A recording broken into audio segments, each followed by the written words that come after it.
It's a heck of a lot of people. Wow. I didn't think there was going to be that many people. Hold on a sec. Myself in the spotlight. Yeah, now I'm in the spotlight. Okay.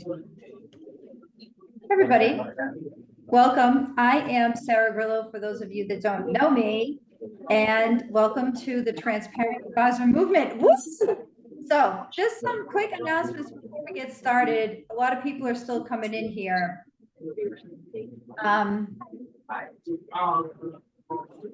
Whose weird thing do I hear? Somebody needs to mute themselves. Sorry. Oh, Kirk. I don't have background.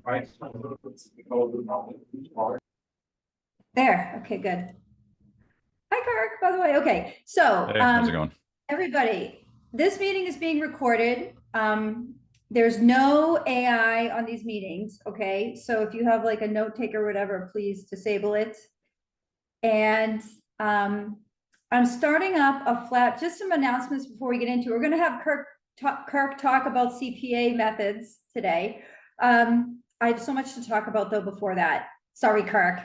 All right, I'm starting a flat fee and advice only resource page. It's actually going to be 2 resource pages. So if you have a vendor that you like, maybe there's like a custodian that's good for you as a flat fee advisor. A big thing is compliance, lawyers, anyone that specifically caters to the needs of you as a, okay, can you hear me? Is my volume still low? Can people hear me? Okay. But Bill, it's just you. Sorry. Good. Thank you, everybody. Anybody who's just good for our specific type of business, send me the names and I'm going to create pages so that we can all pool our resources and then we won't have to run around guessing. Woo! Now, next thing. The next meetup is on September 11th. This is a change. It was supposed to be Scott Solaski, but he has an obligation. So something happened. Okay. So Scott Solaski will not be speaking at the September 11th meetup, but instead we'll have Alan Mueller, a flat fee advisor who's rocked the house and is a quickly, explosively growing flat fee practice. So I'm so excited for him. And he will be talking at the September 11th meetup. So if you're not registered for it yet, the link is in the chat please go ahead and sign up for it. Now, just wanted to make an announcement also that if you need captioning, this is an inclusive webinar. If you need captioning, you could get closed captions. Just click the CC at the bottom of this screen. Immersion 2025. So a lot of you went to the Immersion 2024. Immersion is the event. I don't use the word conference because conferences are bad, but it's an event for flat fee and advisors and advice only planners. The spirit is transparency. We welcome anybody though from any business model, AUM, commission folks. We had some insurance agents, and the point is to talk about how to make business models transparent, how to annex flat fee or advice only features into your practice. If you're not purely flat fee or advice only, that's okay. If you just want to support the movement and learn and take these learnings back about transparency to your community and your practice, etc., that's okay too. We will take anybody. So Immersion 2025 is now on sale, and the tickets can be purchased by the link that I just put into the chat. Everyone, please go ahead, and if you're thinking about buying it, buy it now. It's there. Any questions on that? Let me know. One thing that you should know is that this is not just for veteran advisors. We had advisors with 30 years of experience, and we had those that just launched. We just welcome anyone that wants to do business in a fairer and more logical way. Just some stats to run by you that we do encourage diversity and inclusion in all of the transparency related events that I do, whether they be virtual or in person. 23% of attendees at Immersion 2024 were female, were women, okay? And 6% were people of color. So, and a more interesting statistic is that we were talking in the restaurant on the first night until 9 p.m. They had to like kick us out. So I think that's equally as meaningful, but it just all speaks to the idea of inclusion, the idea of immersion, okay? The idea of it not being so much about your label in any way or whatever particular category you might fall into, that we're all going to immerse, that some of us are there to teach, some of us are there to learn more, some of us are there to do both, okay? And so immersion is for you. Don't exclude yourself based on category of any type. Okay. Now, I also just wanted to go around, and before we get started, Kirk, I'm so sorry for blabbing my mouth off here, but I have a lot of new faces here today. And in the spirit of immersion and transparency and fairness and logic, I just wanted to have everybody who's new to our group to introduce yourselves, or if you have been coming for a consistent basis, you can introduce yourself too. All right. So I just want to kind of make this like a community, because our biggest resource is each other. There's 21 people other than me here. So go ahead, let's have Adam. Actually, let's start with Skip. Go ahead. You caught me flat-footed. I'm Skip Fleming. I'm a certified financial planner, advice only, member of the Garrett Planning Network. We just had our retreat this past weekend, and Eileen's on the call here. She herded us all as 70 cats this weekend and kept us informed. Advice only in Colorado Springs, Colorado. Good. Okay. From now on, everybody, just 2-sentence introduction. Okay. Skip, not directing that at you, but sorry, we just got to get running and gunning. Thank you. And he's a Marine too. Woo! US. Anyways, Eileen, yes. And it's my birthday. Happy birthday to you. Eileen, next 2 sentences, please. Just happy to be here. Retired advisor, stepped out to be a part of the voice of the community. Love it, love it, love it. Keep the transparency. Garrett. She's Garrett Planning. Okay. Stoy. Hi, Stoy Hall here, Black Mammoth, RIA, Modern Family Office, and I'm also a CFP. Awesome. Welcome. This is your first meetup, so thank you for putting your faith in us, Stoy. We're glad to have you. David Martin.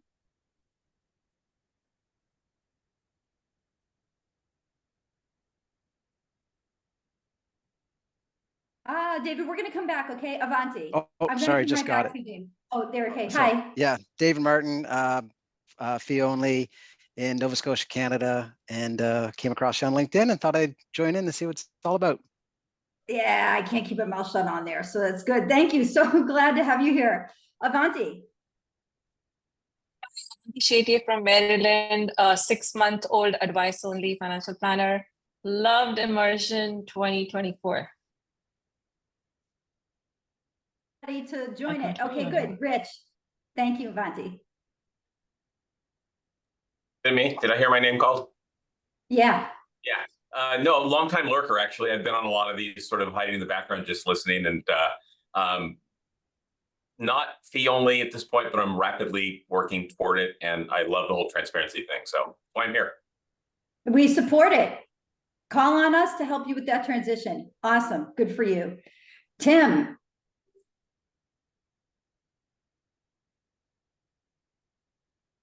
You're muted. Hi, I'm Tim McKee. I'm in Parma, Ohio, outside of Cleveland. I have a CPA financial planning practice and like the transparency.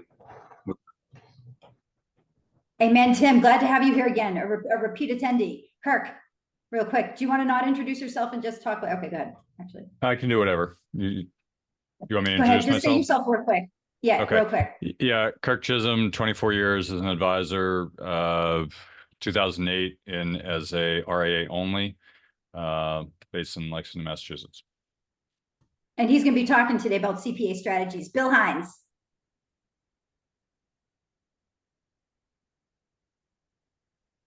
Hey, Bill Hines here. I run a Mansapari with my wife, Lori. We are longtime attendees, members, and thoroughly enjoyed Immersion 2024 and highly recommend the next chapter.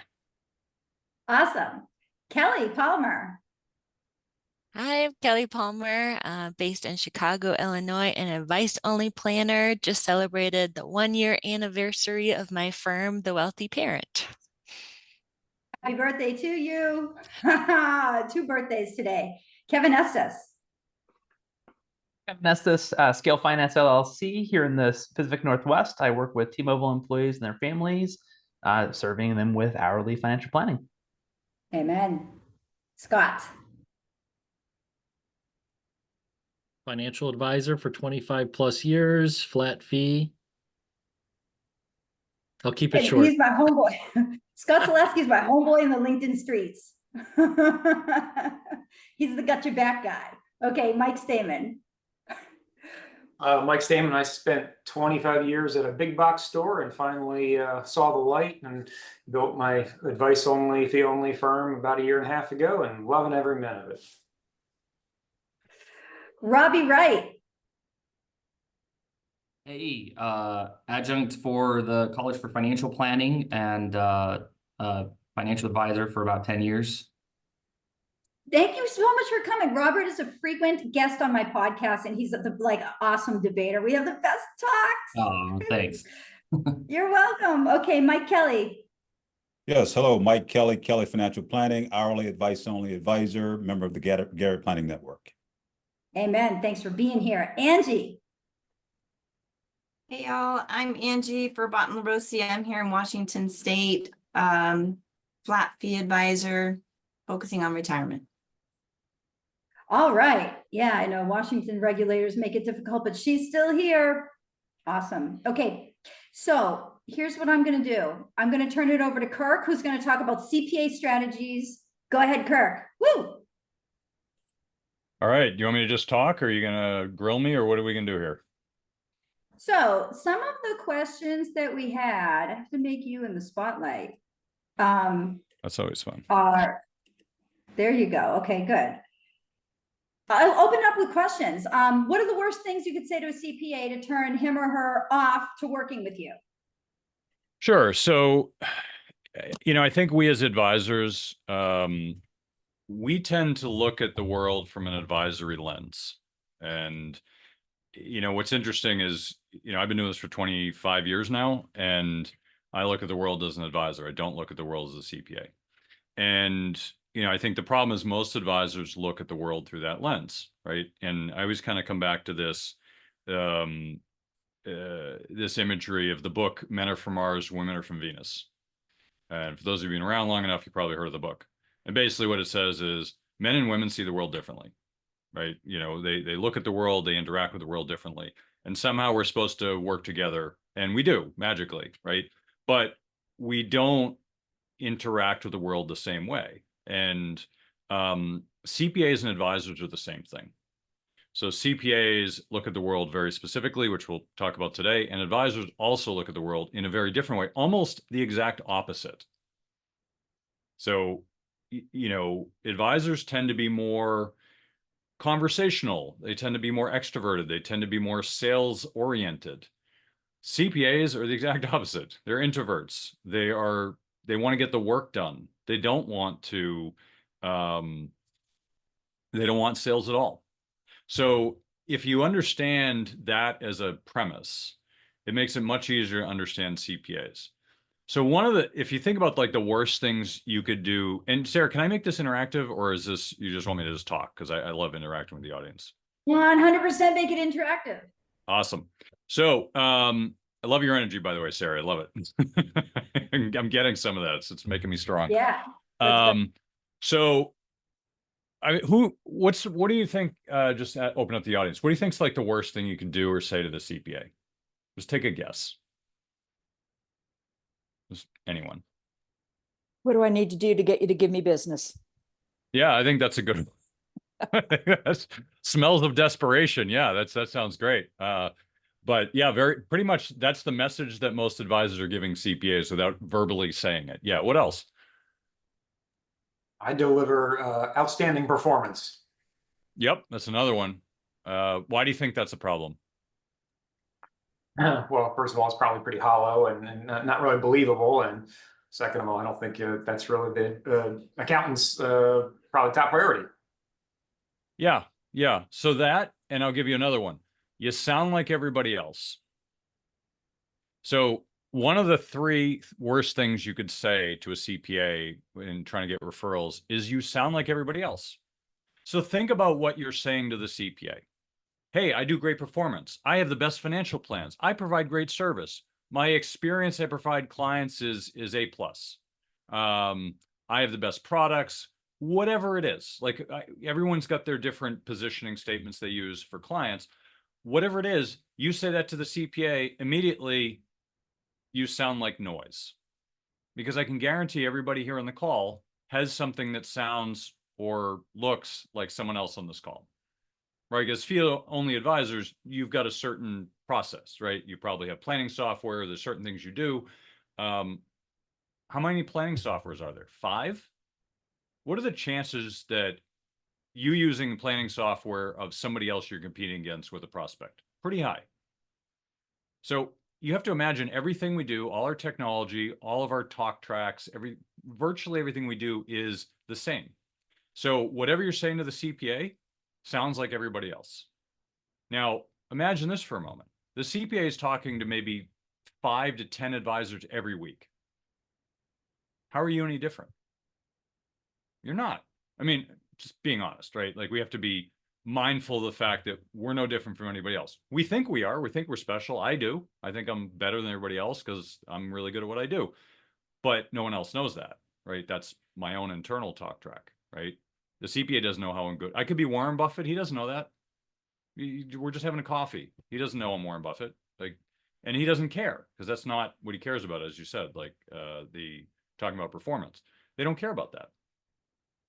So whatever you've said is most likely what someone else has already said. And the CPA is not hearing you because they've heard it 10 times before. And here's what makes it worse. Inevitably, they're going to have talked to an insurance salesperson. You know the type, hey, got to buy my whole life policy, infinite banking. I'm gonna do some really heavy commission annuity for you. It's great. Everyone should buy one. That's all I sell. They've talked to somebody who's been a commission bomber or smells like they have commission breath, and they've said something in that conversation that turned the CPA off.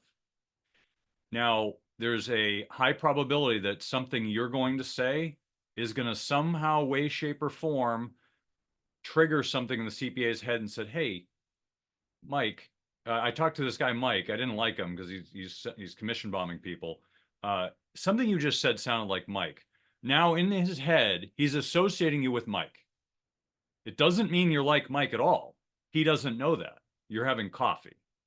But something Mike said lined up with something you said, and you're like, I don't like Mike. All of a sudden now he's associating. This is all subconscious, by the way. It's all in your head. They're not thinking about this actively. They're just associating you with Mike. You're toast. You've got no chance. And this is on top of the fact that CPAs are only there just to basically get referrals and they don't expect to give them out.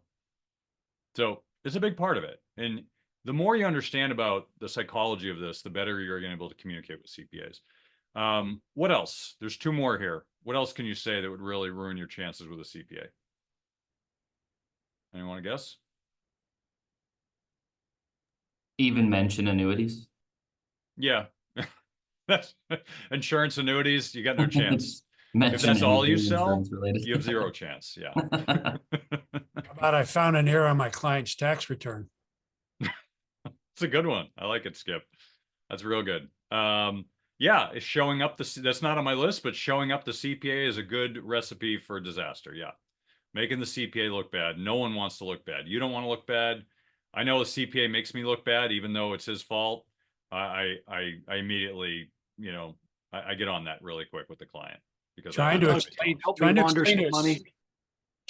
a CPA why a Roth conversion in the next 2 years makes more sense down the road for the client's long-term financial success.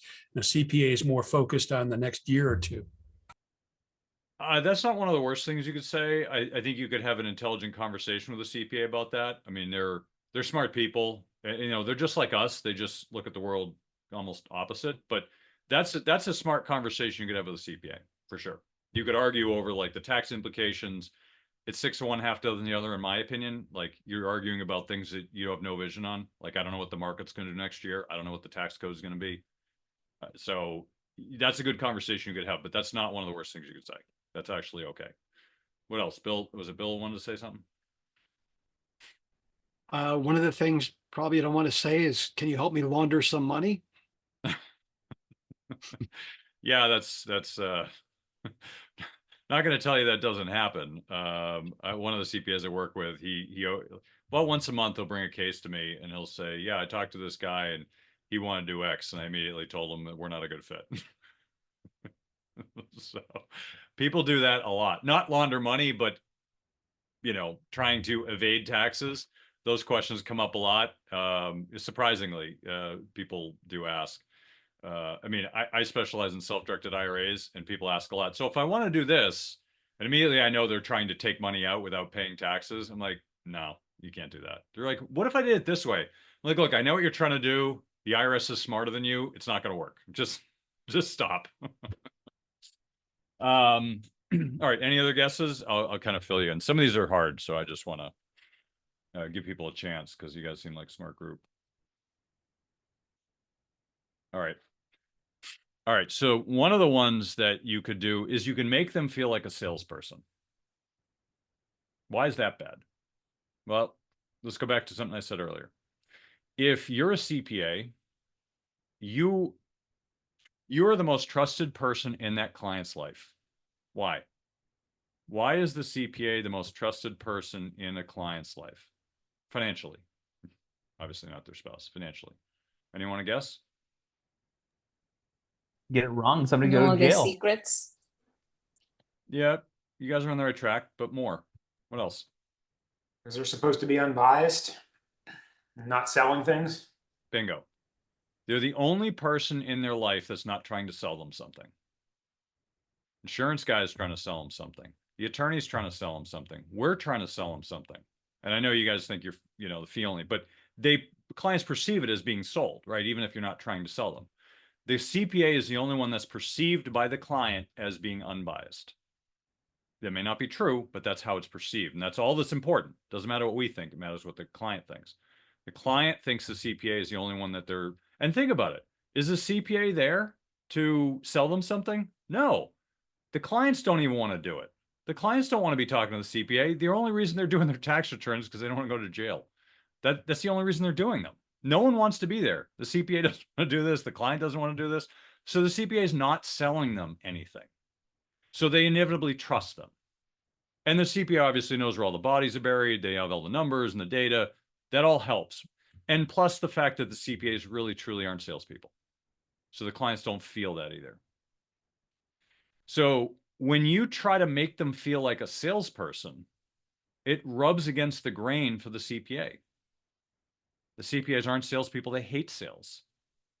So if you say, hey, can you give me a referral? Let's walk through that. Oh, sure. You give me a referral, I'll give you a referral. Let me look through my client list. Let me think who's most susceptible to financial planning or wealth management services. And let me go call them up and sell them on why they should work with you. What are the probabilities of that ever happening? 0.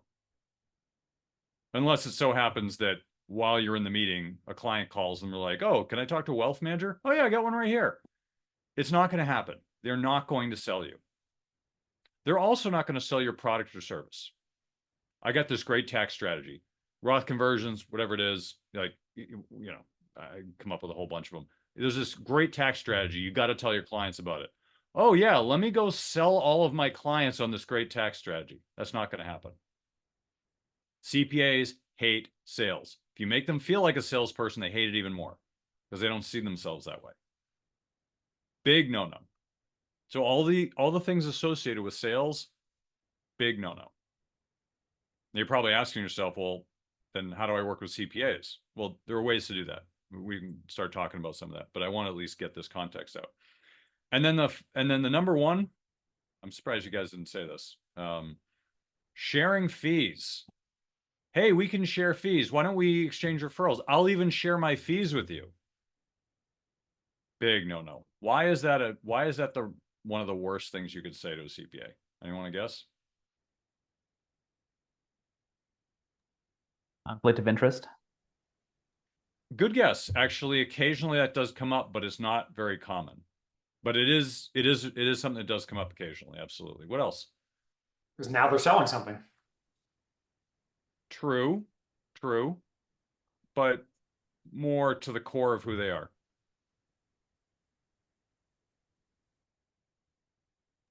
They wouldn't necessarily know what product was being sold. And since this is a fee-only group, no one's doing the commission-based sales. So the CPA wouldn't know what's on the other end of that share. I mean, let's say for a moment it's product based. I know this isn't a product based group, but let's just say, because there's 300,000 financial advisors out there, most of them are product based. So CPAs have interacted with them. So sharing fees, well, I'll just tell you. Here's the problem with sharing fees. This will surprise you. CPAs don't really care about money. They don't.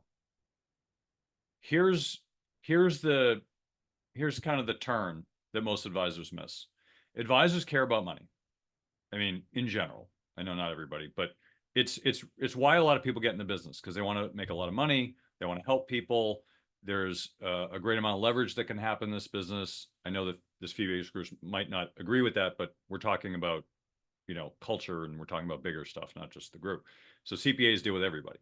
So if you talk about sharing fees with them, they don't care about that. Not only that, but it makes you sound like a sleazebag. Makes you sound like you're a salesperson, like you're the commission bomber that they really don't like. Because all the commission bombers are definitely doing this. All the insurance reps, all the advisors, the brokers, they're all doing this. Hey, let's share fees. So you get associated with that. Big problem. And conflict of interest is part of it, but more so, it just doesn't set you off on the right foot. Because if you think about the CPA's problems, money is actually not high in their list. They've got some big challenges. Money is actually really low on their list. So if you understand the CPA and how they think and what's important to them, what's not important to them, it's going to go a long way towards creating relationships with them.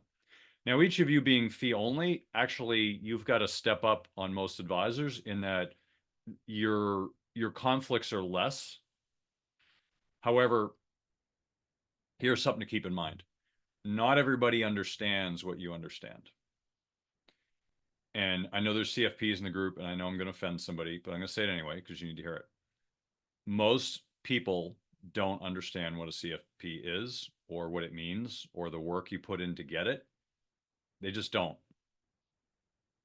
Like, if you talk to the public, most people don't know what it is. They might say they do, but they really don't. I mean, it's like saying, what's the difference between, a JD and an attorney? I don't know. I mean, I guess I could look it up, but I don't care enough to look it up. So there's an alphabet soup of designations out there. And these are people who have worked hard to get them. They're really valuable to us, but the general public doesn't have the same understanding of it. They may have heard of it before, but they don't really know. It's like telling them to explain a portfolio. They're like, I don't know. You think it's good. I'm going with what you said. They trust us, right? There's some trust built into the relationship. So when you think about the understanding that people have, they just don't truly understand. They might eventually, once you talk to them and you start working with them, but off the cuff, most people just don't have that understanding. It's like going to a doctor and the doctor trying to drill down on the science behind it. And you're like, Doc, just tell me what to do, man. I don't know what, I'm not a doctor. Just tell me what to do.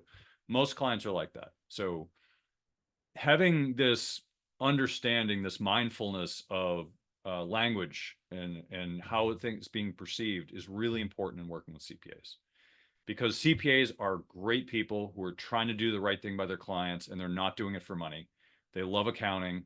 The industry is really hard. We'll get into some of the challenges they have, but I couldn't imagine being a CPA. Like, the industry is so challenging right now, and it's getting worse. And the most interesting part of that is, as much as they are the exact opposite of us, they're also the same. This is why I like the comparison to men are from Mars and women from Venus, is because while men and women are different, they also need each other, right? And they blend well together. So CPAs and advisors are the best collaborative pairing of any profession that I've seen. It's a natural fit, and we can't figure out how to work together. But once you do, you realize that we have the same problems. We're all commoditized. We're getting more so with AI. That's not going away. You have challenges with scale, with leverage, differentiation, hiring. I mean, all these different challenges that CPAs have.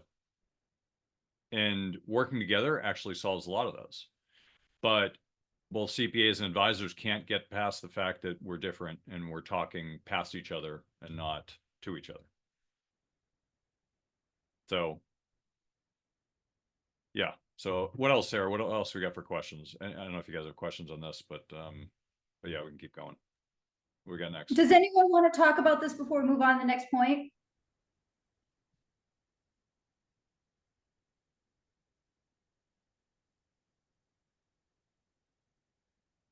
All right. I'm curious to know more about the challenges that you were touching on, and it sounds like you're going to go into that. I could touch on those. Yeah, I mean, this is free flowing, so we can talk about that. So the CPA challenges, I think there's 7 of them. So the first one is commoditization of core services. What they do is a commodity.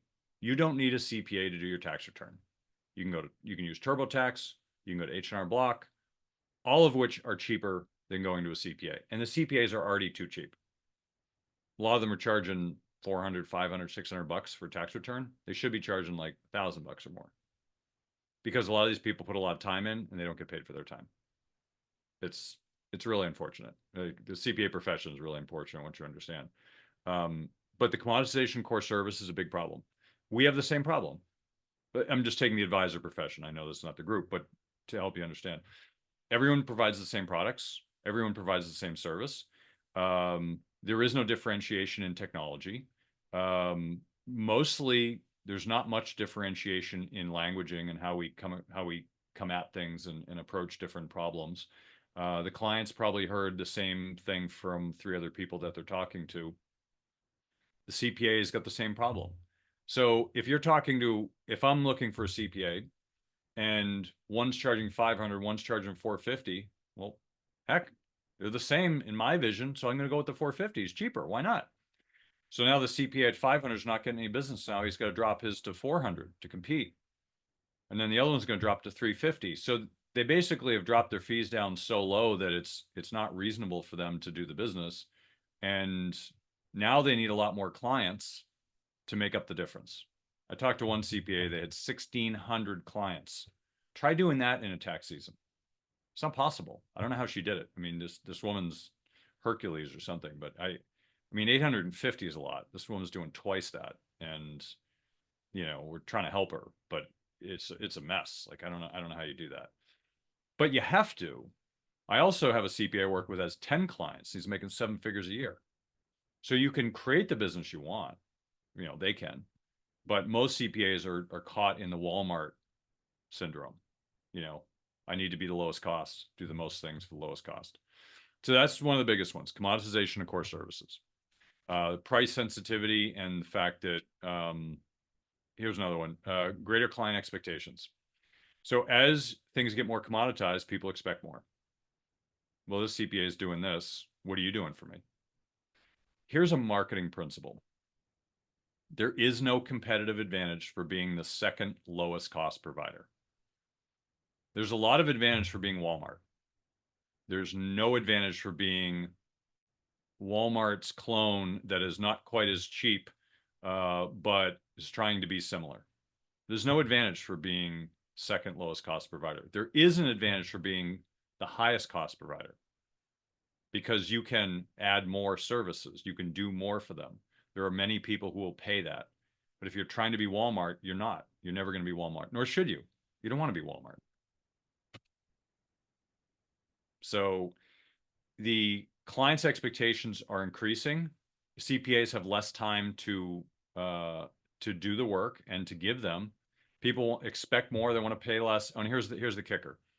They don't appreciate the CPA. Think about this for a moment. It's time to do your tax returns. I got to go in 2 weeks, go see my guy. I got to go do my tax returns. I don't want to go see him. I like my guy. He's a good guy. We just sit around and chew the fat for like 3 hours while he does my return. He's a nice guy. He's one of those guys who's just a talker. He's old school. I enjoy it. But I don't want to go there. I don't want to pay my taxes. I don't want to, I always file mine late, but I don't want to go do that. I don't want to go and get the fateful number of what I owe this year. But you know what? I got to do it. Most people don't want to be there. They don't wake up and say, woohoo, I can't wait to talk to my CPA today. No one says that. They say, ah, crap. I got to go talk to my CPA. I got to pay more taxes. Oh, I wish he would do a better job. I need some tax planning. Why doesn't my guy ever do tax planning? Why isn't he saving me money? I mean, this is the internal talk track for most people. So that's who's showing up at the CPA's office. And then you get there, and what do they say?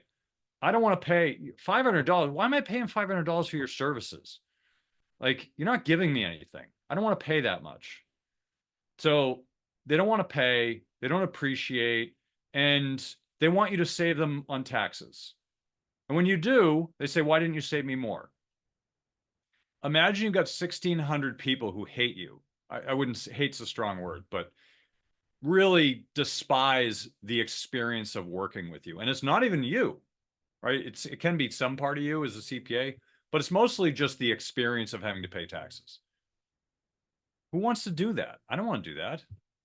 So CPAs get very little appreciation. They're the Rodney Dangerfield of service professionals. They get no respect. And once again, these are great people. I love working with CPAs. They're like my favorite people. They just want to help people. Like, they're good-natured people. They're funny. I have a dry sense of humor, so they have dry sense of humor. A lot of them I work with, but they're just good people, and they get no respect. I feel so bad for these people. I don't mean to depress everybody, but you really need to understand the CPA life. So if you go in there happy and lucky, you're going to disconnect with them, because they're going to look at you and say, oh, by the way, even though you don't do this, I know this group, and I'm going to repeat this because I don't want you guys thinking I'm like painting you in the wrong light, because I'm not, but the CPAs see advisors all the same. So just keep that in mind.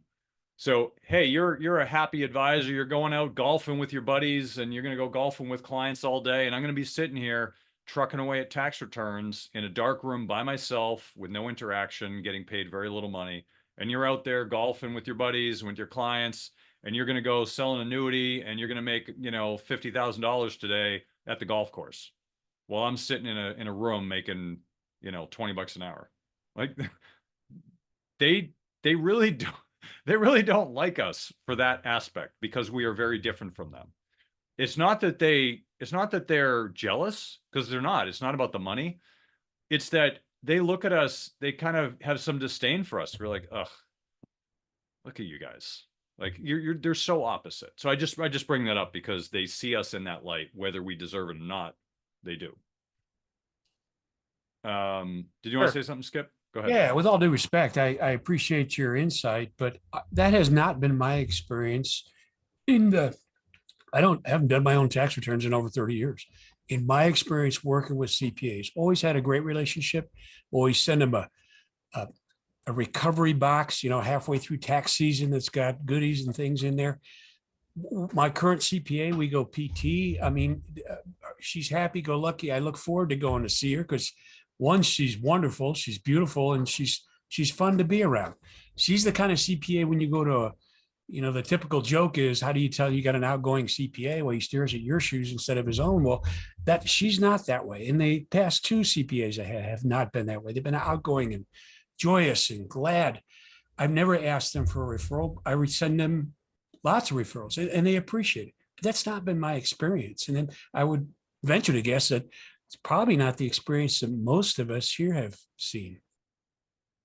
So we can come back to that. It's a good point. I will tell you that like I said, there are a lot of good CPAs. I said that there's a ton of good CPAs.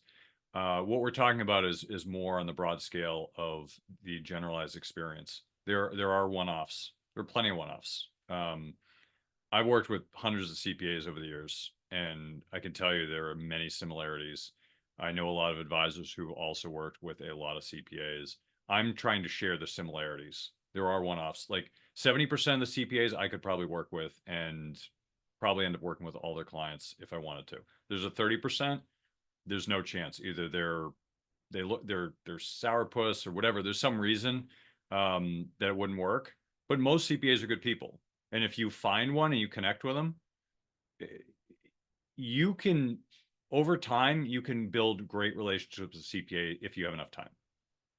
Doing it quickly is a totally different story. I'm trying to help everyone get an understanding of how to do it quicker. So let me finish this question. I can get back to that, Skip, because it's a good point. All right, so we talked about commoditization. We talked about greater client expectations, time constraints.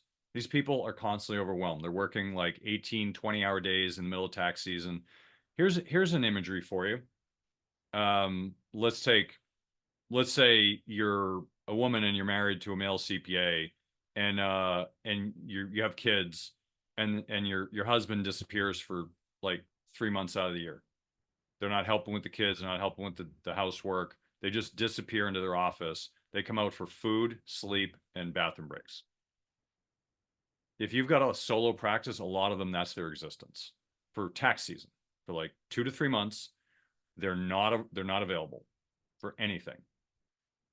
I work with a lot of these people, and I've helped them like moderate that, but they feel like they deserve, like that's part of the profession, and it's not. But that's what a lot of them experience. Then off season, they're hanging around, they're having conversations. It's different, but in season, it's really challenging. So they have a lot of time constraints, and they're not paid for their time.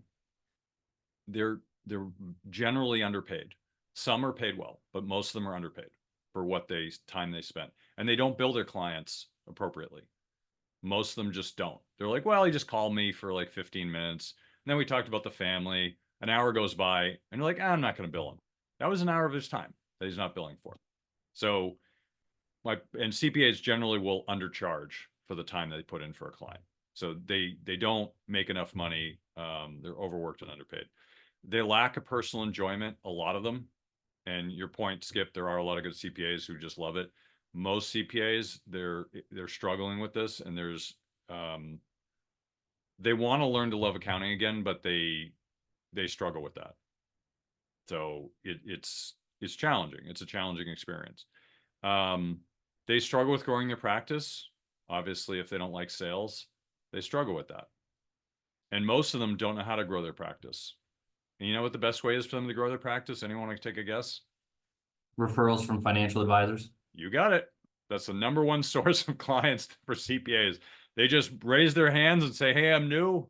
Let's exchange referrals. And advisors send them in droves, and they just get all these new clients. And how are you supposed to send referrals out if they're all from advisors? Just a thought. We didn't talk about this before, but if you want to know why they're not, one of my CPAs, 70% of his clients are from other advisors. So I can only work with 30% because the 70% are from other people. And I'm not going to tell them to move advisors. That's not appropriate. But that's a big part of it, right? They don't know how to grow their practice. They don't. And they could, like I'm working with some of them. I'll tell you this, if you wanted to start a business tomorrow and make lots of money, open up an accounting practice. There are not enough accountants. The industry's shrinking. More people need help. There aren't enough good accountants who are really doing a good job, in air quotes. They're good people, but they don't have enough time to do the job that they want, like tax planning and all that. So they don't, because they don't have the time. And so it makes it really hard for them to grow their practice. There's another one is recruiting difficulties. So CPAs can't find help. Here's the context. If you're a really top of the class accounting professional out of college, you're the best, you're going to one of the top firms. If you don't get into a top firm, the next group goes into the mid-tier firms. Once those positions are filled up, the people who are less smart go into the lower tier firms. And some people just go out and start their own thing, right? So you've got this hierarchy of ability, right? Or academic smarts. And so when you get down to the single tier firm, or like a 1 or 2 or 3 person firm, it's really hard for them to hire. So here's a common example. You're talking to a solo shop CPA. They need help. What do? They go find a helper for part-time, just for tax season. So in Q4, they go try to find somebody. Hey, Susie, I need some help for tax season. Can you do a few returns? Oh yeah, sure, I'd love to. Yeah, I could use a few extra bucks, whatever. And so then he hires Susie and trains her up for 3 months. And then it gets to like end of January, early February. Susie's like, you know what? I got another job offer. It's really good. I'm going to take it. Now you think this is a one-off. It's not. This happens once or twice every single year to one of the CPAs I'm working with. They hire somebody by January, February. They're like, yeah, I'm done. I'm not going to do this. Right before tax season, when they can't replace them or train anybody else. Every year, there's at least one CPA that happens to. That's awful. Like you plan for like this better tax season. The person's just like, I'm out of here. Thanks for the pay. I'm out of here. I'm going to go do something else that's less stressful. I don't want to deal with tax season. And who can blame them? I wouldn't want to do that. So we only have 14 minutes left. Yep. Sorry about this. We only have 14 minutes left. So can you get to like, what's the best way to find a good one to work with to improve your chances of getting referrals? Sure. Yeah. So here's the thing. What I've been talking about today is how to understand CPAs. One of the best ways to connect with CPAs is to understand them. That's why I spend so much time talking about their life, because once you really understand them, they're easy to connect with. And you're not going to step on your own foot, right, in doing this. So if you're trying to connect with a CPA, you're trying to work with one, ideally, you're trying to improve your chance of getting referrals. So you have to find out what is the actual problem that you're trying to solve. What is the problem the CPA is trying to solve? Now, most of us go in there with the lens of the problem we're trying to solve is I want to help the CPA make more money. I want to give them more clients. I want to get more clients myself. That's our vision of why we're going in. We don't go in saying, I really want to make the CPA's life better, right? Because we're business people. Our job is to generate business. So you don't go in there with that, but you should. Because if you go in there with a selfish standpoint, it's a lot harder to connect with CPAs. If you're going in there and you're trying to actually make their life better and truly solve a problem, it's a totally different thing. So I've told you what a lot of their problems are. It's a lot easier for you to connect with them and to identify them and to help them than there is if you're just giving them like a gift basket or whatever. I've gotten some of those from people before. They're like Harry and David's kind of thing. That's nice, but it's not going to help the CPA. It doesn't solve any of their problems. So if you're working with prospects and clients, you've got the same thing, right? How do you solve their problem? Like what's their actual problem versus the perceived problem that we have? So a big part of this is helping solve their problem. If you're able to do that, you're going to go from trying to get 1 or 2 referrals to working with all of their clients. And a lot of this comes down to coaching and working with them and spending the extra time. I'm going to give you a framework. I'll give you a really simple framework. And this will help answer the question, because while Sarah's question is good, it's going to take me like a week to actually give you the whole thing. Here's the framework to use to think outside the box about expanding your CPA relationship. If you could only work with one CPA the rest of your career, what would you do for that person? Anyone want to take a guess? Give me some examples. What would you do? If you could only work with one person the rest of your career, what would you do? Try to grow their practice. Yeah, that's a great idea. What else? Anything they ask me to. Yes and no. Yes, but you want to be the leader. You don't want to be the lackey in that. Well, are you assuming everybody wants my help? I mean, with their business and with their, are you assuming they want our help? There's want versus need. They need your help. They may not want it, but they need it. Okay. Right. It's like if you go up to somebody and say, hey, I'm a coach, I want to coach you, no one's going to ever buy that. But if you coach them and you change their life, that service is priceless. They just won't pay you for it. Seems like they gotta want it though. You know, if they can need something, like a drug addict needs help, but if they don't want it, they're not gonna take your help or embrace your help. And maybe then at that point you're crossing some line if they're not asking you. Yeah, I mean it's a deeper conversation, but effectively that it's a good point. But you can You can get beyond that by actually helping them first and not asking for permission. You just help them. And then they're like, oh my God, this is great. Give me more. I never tell them I'm going to coach them or help them. I just do it. And then they can't get enough of it. If you do it right. I mean, you're basically helping them. No one's going to complain about you helping them. So that's a big part of it. What else would you do? All right. I'm going to give you a second framework to this framework. Anybody here who's married, think of this context. When you started dating your spouse, was the first date, did you propose on the first date?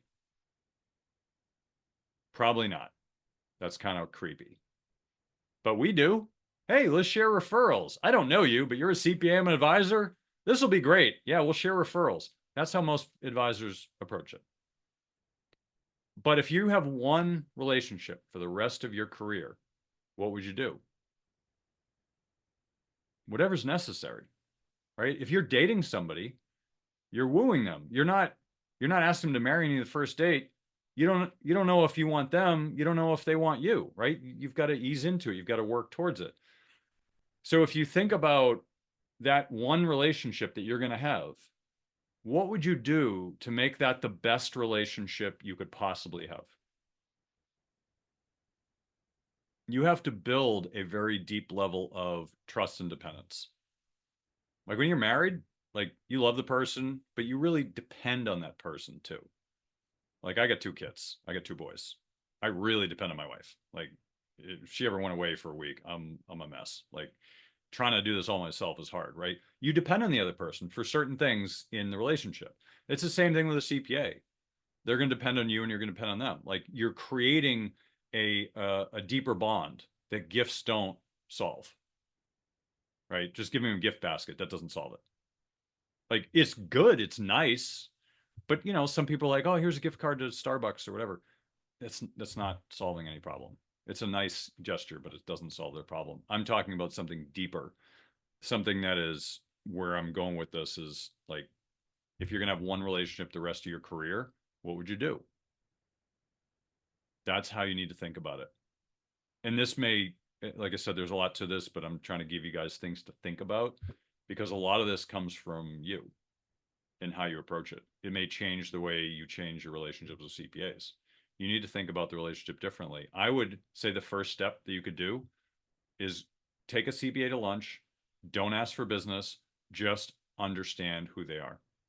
Just ask questions. Learn about them. Just tell them. Just say, look, I'm just trying to understand the CPA profession better. Can I take you to lunch? Not going to sell you. Don't care about that. I just want to understand your profession better. Do that. Don't try to sell. Don't try to look for pain points. None of it. Just try to understand. You're going to get it really quickly if you start asking really good questions just out of curiosity.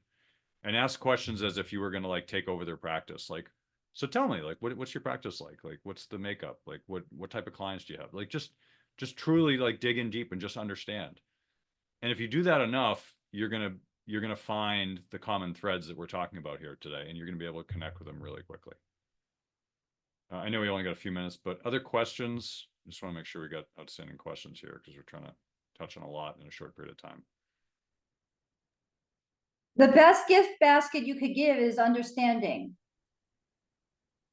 They'd rather take the understanding and the curiosity, the genuine curiosity, sincerity, ability, and willingness to remember details that they told you and ask better questions and make them even think about their own businesses by your own questions. They would take that more than the gift basket. Appreciation. I don't know if anyone's read the book Beyond Reason, the 5 core concerns. Appreciation, number 1. Just appreciate them. People don't appreciate them. Some do, but most don't. You know, appreciation, affiliation, autonomy, status, and role. Those are the 5 core concerns. If you can really focus on those, you go a long way with anybody. But appreciation with CPAs goes a long way. But what was the objection? Like, how do you handle the objection to that, Kirk, being, well, that's fine, Kirk, but I need clients. Like, I need to go and get clients from CPAs, so I don't have time to be their Oprah Winfrey. Yeah, I mean, if you want to get married, you can go out in a bunch of one-night stands too, but you're probably not going to have a successful marriage. I mean, this is a long game. You know, you have to, here's what I would tell you. If you're trying to get married, maybe you date for like a year, 2 years, something like that. Just throw a number out there. That's how you need to look at this. This is not you can, and I'll tell you, the law of large numbers says if you talk to enough CPAs, you're going to find one who's going to give you quick referrals. It will happen if you talk to enough of them, just based on odds. I wouldn't do it that way. I would rather, if you have one good CPA relationship, you're going to have a good career. If you have two, you're going to have a great career. If you have three, you're going to be a rock star. You don't need more than three. Like three's a lot. Like I've got a lot, but they're not active. I've got 4 that are semi-active. If you have one that's really, really active, you don't need much more. They're going to keep you busy. You're going to get a lot of clients. So the question is, are you looking for the clickbait, the quick leads? Go buy something from Smart Asset and go pound the phones or whatever you have to do to get those. That's, you know, that's on you. But if you're willing to put in the time and the effort and wait, you're going to have a lead funnel that never stops for the rest of your career. Now, I work with a CPA, I actually help him with his marketing. I work with all of his clients, or all the ones that are feasible. I know some advisors have referred people to him, but all the ones that are feasible. Like, I'm trying to grow his practice now because that means more clients for me. So we both benefit. And I know how to market and he doesn't. So there's some ways you can collaborate as advisors and CPAs. It is the most synergistic relationship in the service profession. It is. So if you figure out ways to do it, you can make magic happen, but you got to put in the time. This is not a quick win. This is a slow road that is worth going down because you will make more money. Let me give you an example. I do AUM. I'm a fiduciary only. I don't do insurance, none of that, but I do AUM. I grew my AUM 50% in 4 months in the middle of COVID because of CPAs. 4 months because of CPAs. It was almost all CPA referrals. I had one guy who was telling me, he's like, I need to talk to 850 of my clients in the next 2 months. I was like, sorry, I can't do that. The numbers don't work. I can't talk to all of them, but that happens when you're helping a CPA, but it doesn't happen immediately. And you have to be willing to put in the time. You have to be willing to help them first. It's not about you. It's about them. I've kind of this, like, you know, philosophy. It's not karma, but it's karma-ish. Like, if you do enough good in the world, it'll come back to you.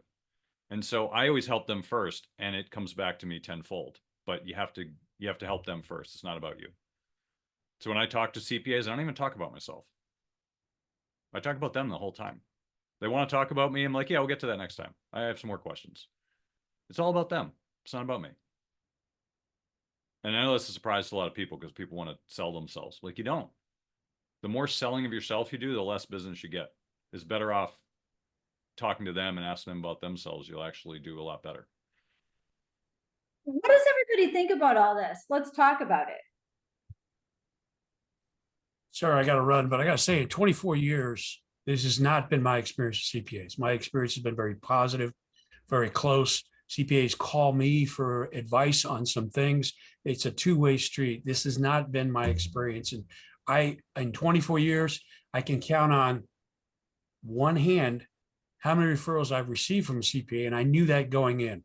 So if we're trying to fish in this pond, I got to go. See ya. All right. Thanks, Skip. Who else? What else? What other perspectives do we have here?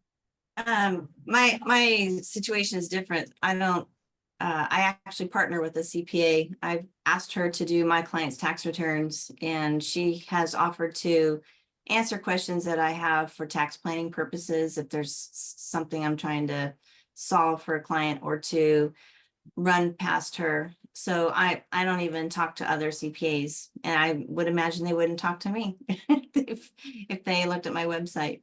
So I'm not looking for referrals either from that avenue.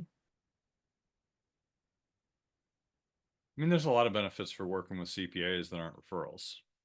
There's a ton of them. And one of them is you get some, if you find the right CPA, they do a good job with your client's tax returns. I've met a lot of bad CPAs that do a terrible job. They make mistakes. Clients get mad. I will tell you this, because I talked to a lot of prospective clients. 80% of the prospective clients I talk to have a either meh kind of an attitude towards their CPA, or they really are looking for a new CPA. 80%. There's only 20% that love their CPA and would not change. Those are my numbers, what I've experienced. And other people have kind of reflected that. It doesn't mean the CPAs are bad people. It just means that that's the impression that the clients have for them. But that's important to understand, right? If clients don't, and part of that is because the CPAs don't have enough time to give them. And I understand why that is that way too, which is you're trying to do it, 1,600 tax returns in 2 months. You don't have time to spend and sit down and say, how's Susie and the kids? You're just like in and out, give me the numbers. You're out of here next, I mean, it's a slow motion train wreck in the middle of tax season. So a lot of them don't have the time to do the things the clients want. So the clients are just like, yeah, I guess he's okay. He does my returns, but doesn't do anything special for me. But if the CPAs did that, I mean, they would clean up. They could charge more. They could get more clients, get more referrals, all of it. So there's ways to do that, but I think most of them just feel like they don't have enough time. What else?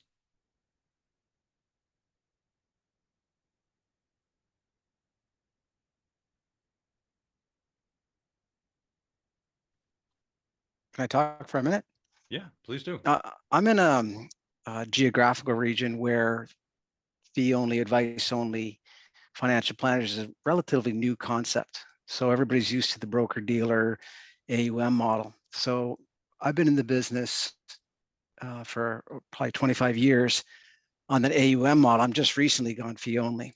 And my experience with accountants or CPAs has been similar to Skip's. And I've never looked for referrals, although they're nice. I just want somebody who's going to do a good job for my clients because I just see them as an extension of my business. But I do have a lot of friends that are CPAs, and I've gotten this conversation a few times. Like, why don't you refer? A couple of the reasons they brought up were they're a little envious of our compensation model, of the old compensation model.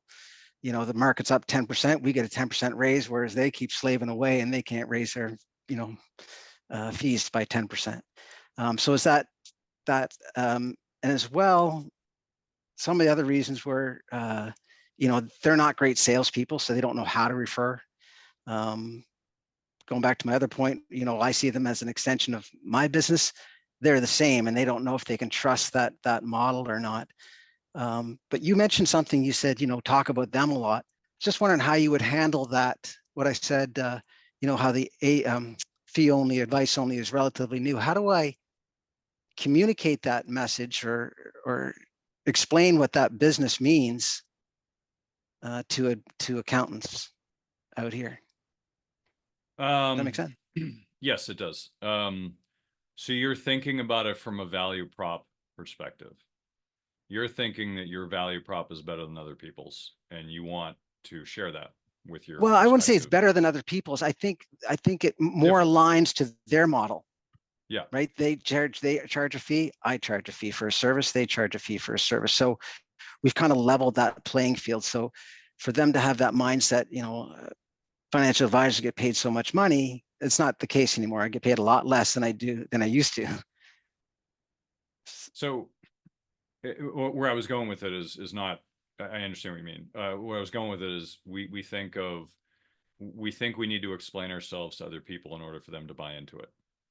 And what I'm saying is, that's why I refer to as the value prop. Like we're trying to share our value on the service. And what I mean by that is that's generally the wrong way to do it. Because we're all a commodity. Even with what you do, it's different. People may not understand the difference. Even if you explain it to them, they still may not understand the difference. And so a lot of the connection doesn't come down to your value prop. It eventually does, but not at the beginning.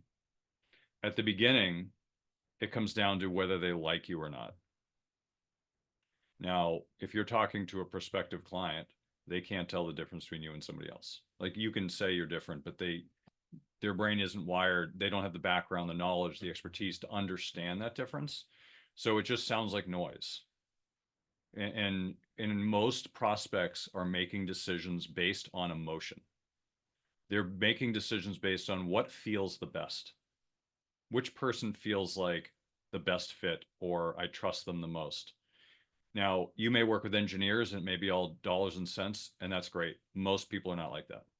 I work with a lot of engineers, so I know, but most people aren't like that. Most people make decisions based on how they feel.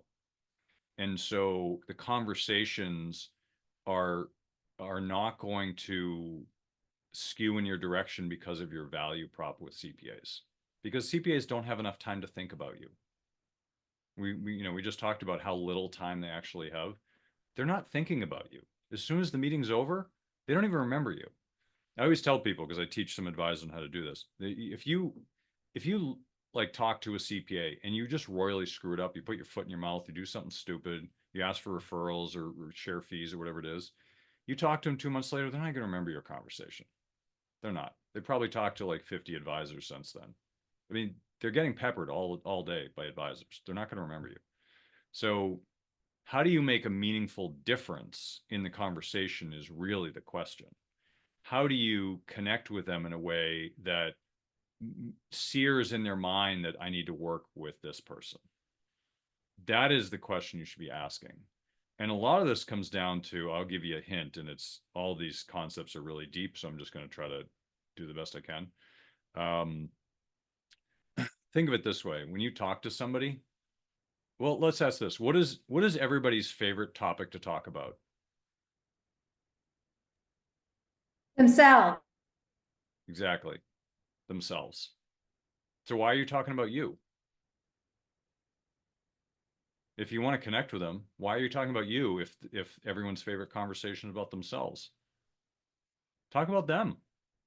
I don't talk when I first connect with the CPA, I try to go at least 5 meetings without talking about myself.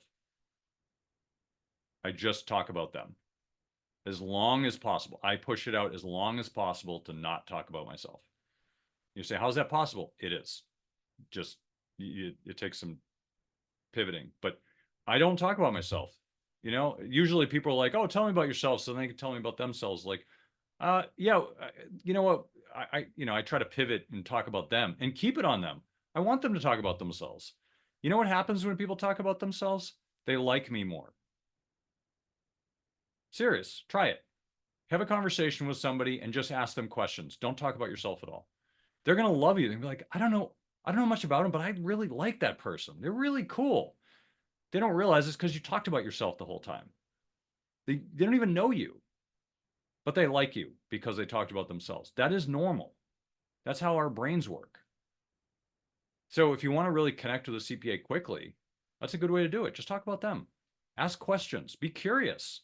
Be like a podcast host. Like Sarah hosts a podcast. She does a great job. Like, just ask good questions. Let them answer. And like, they just love to talk. I love to talk, as you can tell. But just ask good questions and just let them talk. Don't do any talking at all. It's not about you. It's about them. I don't know if that helps. I know it's kind of a quick trick, but does that help at all? At least you get your foot in the door. Yeah, no, that's great. That's the whole Dale Carnegie message, right? Yeah, I mean, eventually you do talk about yourself, like, but you don't want to make it about you. You want to make it about them. And so if you can help them in a way that they can't help themselves, they're naturally going to like you and trust you and work with you. It really doesn't matter what your core service is. And I don't mean to minimize your core service. I just mean at the end of the day, if you're a good person and they like you, they're going to want to help you. I mean, I have a CPA I've been working with for 3 months. He constantly wants to refer me business. I'm like, no, we're not ready for that yet.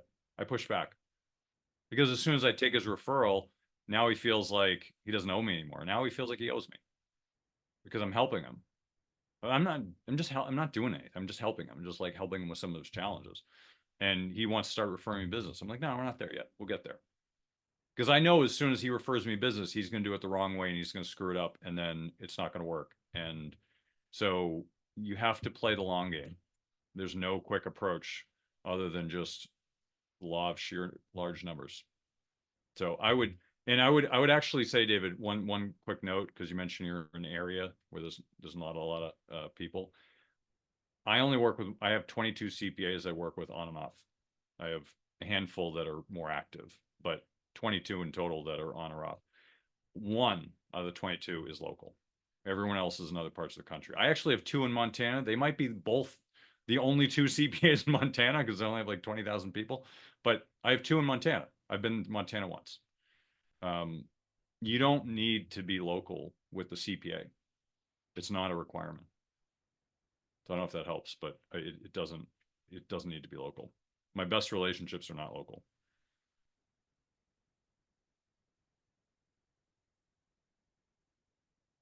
What else?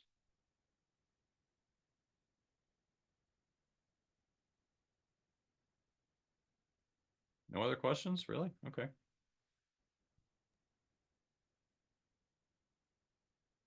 Well, yeah, we're kind of going over one question. Tim McKee, you're a CPA.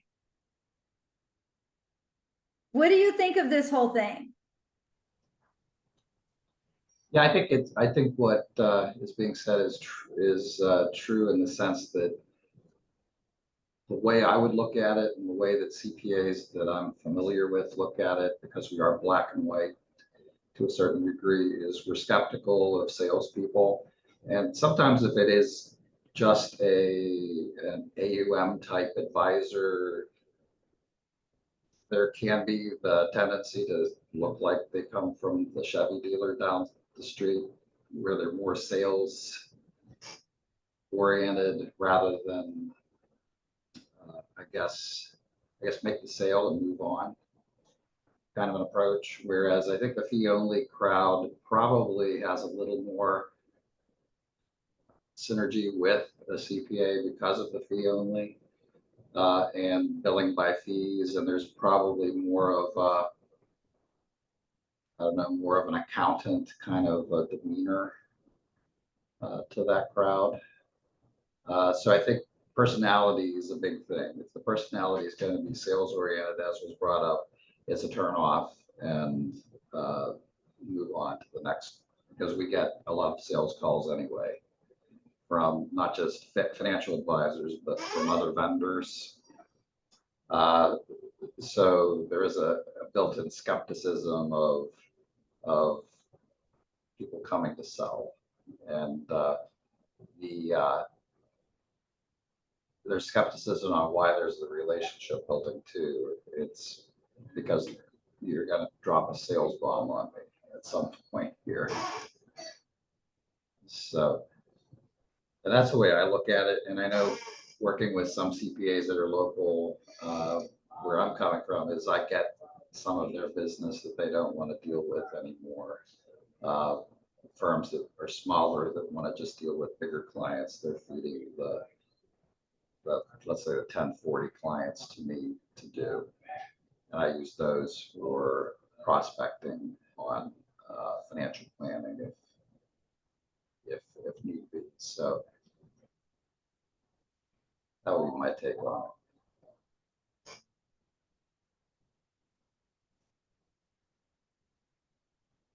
Okay.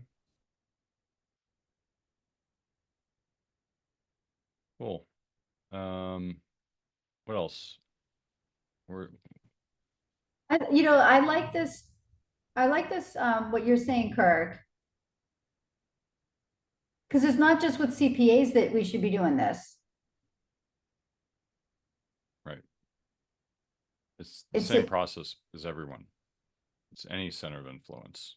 We're talking about CPAs, so you do it with attorneys, you do it with HR reps, you do it with anybody.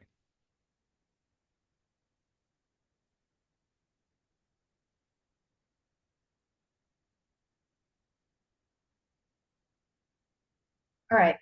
I think I'm going to end the webinar. We're 15 minutes over. Thank you, everybody, for staying. Does anybody have any questions about anything?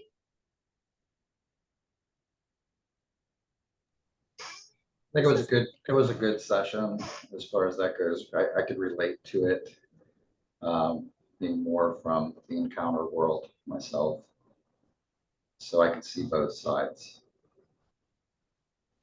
Trying to build business versus avoiding situations where I don't want to spend time with a person. So hard. Thank Only you, so many Tim. hours in Yeah. the day.